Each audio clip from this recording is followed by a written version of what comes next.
Always been a bit of a lurker, but I'm coming to the one place I think can help me now. Something seriously wrong in my hometown. I've always been an explorer, and after having spent most of my younger years being raised and educated in Ohio, I struck out on my own. After 5 years in DC and almost 1 year in Florida, I've been relatively happy with my choices. But I do miss Ohio in the fall time, cold weather and all. My family all lives in Tuscarawas County, which is a small county about an hour south of Akron, so it's never an issue when I want to go home for long periods of time. And after living on an island most of the year, it's nice to go somewhere that has a large landmass for me to explore and hike and whatnot. Which brings us to 2 weeks ago, when I called my mom and asked if she'd be willing to put me up for a week so I can come see friends. She, being a typical mother, happily obliged.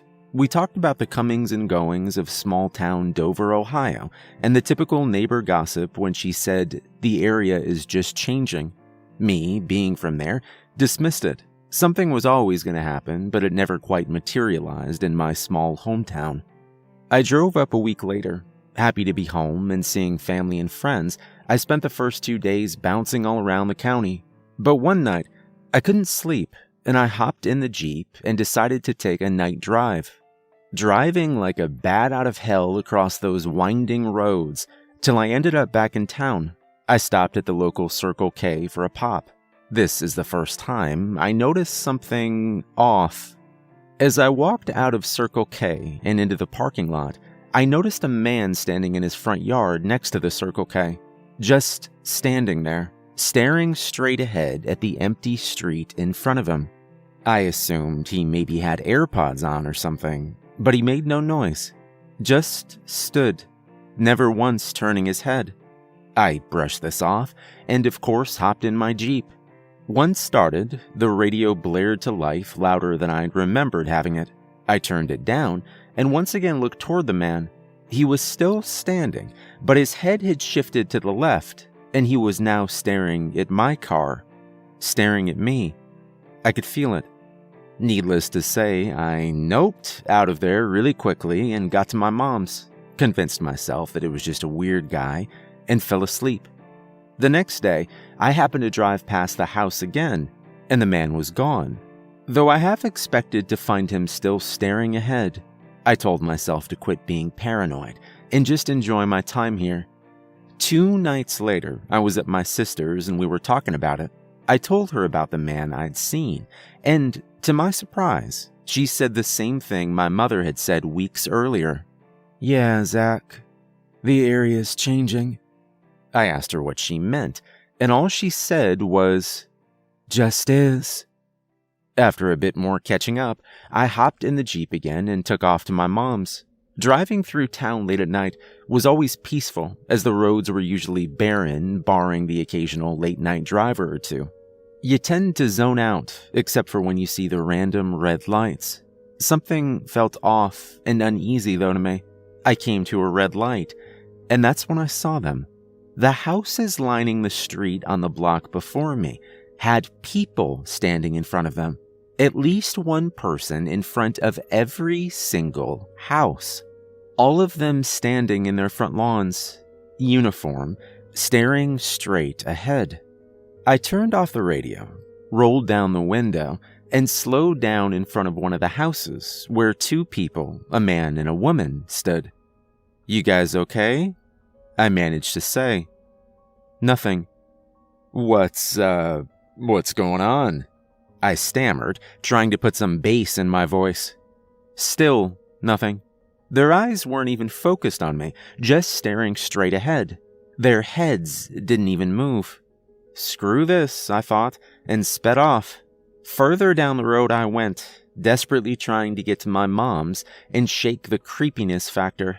However, as I continued and turned off the main street, I noticed that more people were out in front of their homes.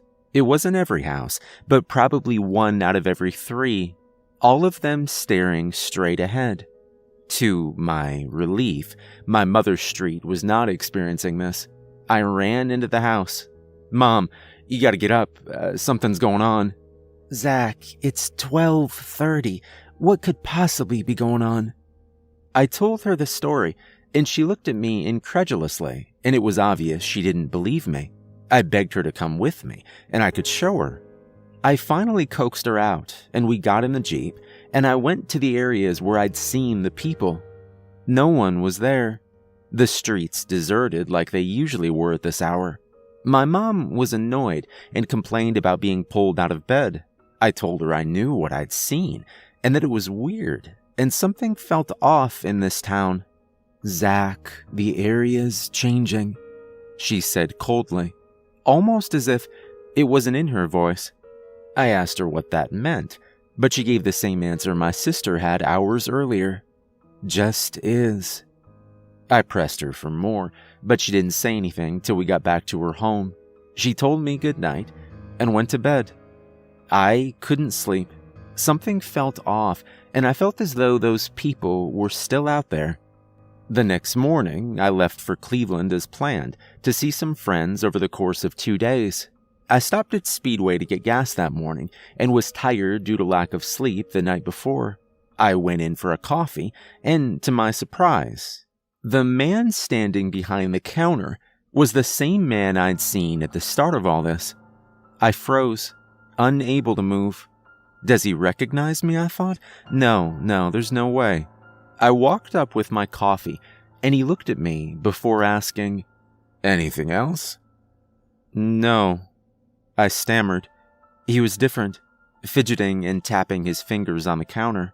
So much movement compared to who I saw the first night. I had to say something, anything to him. I had to know if he knew me. "Hey, man, I think I saw you the other night," I managed to say, my eyes avoiding his. "Where at?" he asked. "I think I saw you standing outside your house the other night around 11:30. I muttered out. "Nah, man, it couldn't have been me. I open the store and I go to bed pretty early," he replied. "Oh, must have been someone else," I managed to say, not really believing it. This was sure as shit the same guy. "Lots of new people moving here, man. Don't know the whole town like I used to. The area's changing, that's for sure." As he said it, his eyes got very distant for a moment before shifting back to his cheerful demeanor. The words sent chills down my spine. What the hell was going on? My sister, my mom, and now this guy all had the same reaction with the exact same words. I grabbed my coffee and I got out of there, ignoring his "Have a good one, brother," as I walked out the door.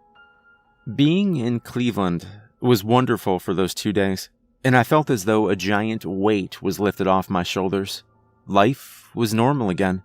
My college friends and I went to a Cavs game, hung out, and drank ourselves stupid, and overall had a great time. All of those weird experiences, while in the back of my mind, felt like a distant memory. Which brings us to tonight. My mom called me around 4 and asked if I was heading home. I told her I'd still be there tonight, but she should leave the door unlocked in case I leave late. I told her I'd text her when I left Cleveland, prior to the 2-hour drive. I felt a bit of paranoia leaving the city. Something's off back home, right? Is my mind just playing tricks on me? I did my best to push this feeling down, but I couldn't shake it. This ominous sense of dread as I rolled down I-77 to a place that now terrified me. I pulled off the interstate and onto the exit around 11:30. My anxiety was borderline overwhelming. Like this impending sense of dread. I went past the gas stations and turned back into the town towards my mom's place, and I wasn't prepared for what I saw. Every house, every single house had people in front of it, all of them standing lockstep in their front lawns. I couldn't believe it. It was as if the road was a red carpet, and they were lining it for me in my Jeep to drive down. No one moved. No one even acknowledged the car as it rolled down the street. They all just stared straight ahead.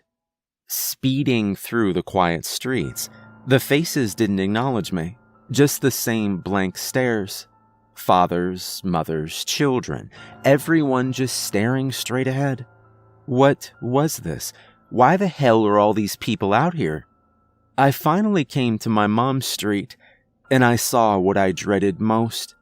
Her and my stepfather were in front of their home, like all the others, standing there, straight-eyed at the street.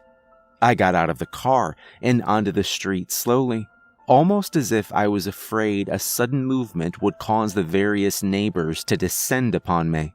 Hell, maybe even my own parents. Who knows what the hell this is? "Mom, you okay?" I asked. Nothing. They just stared straight ahead. I was so scared in that moment. What was causing this? Why won't they acknowledge me? I'm her son.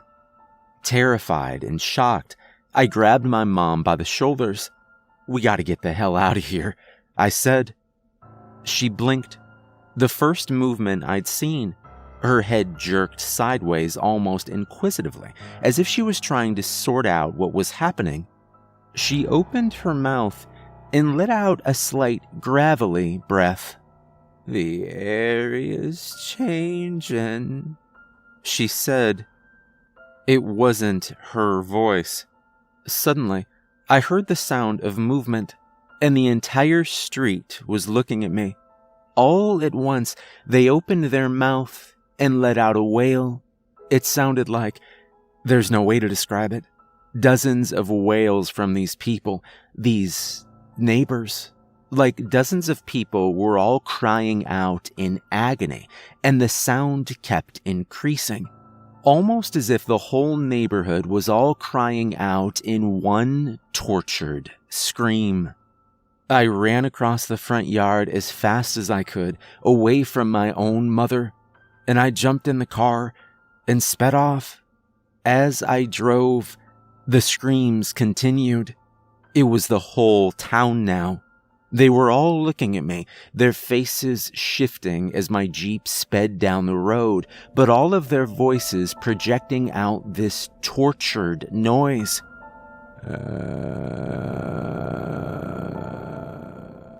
I have never heard anything like that, and I pray I never will again.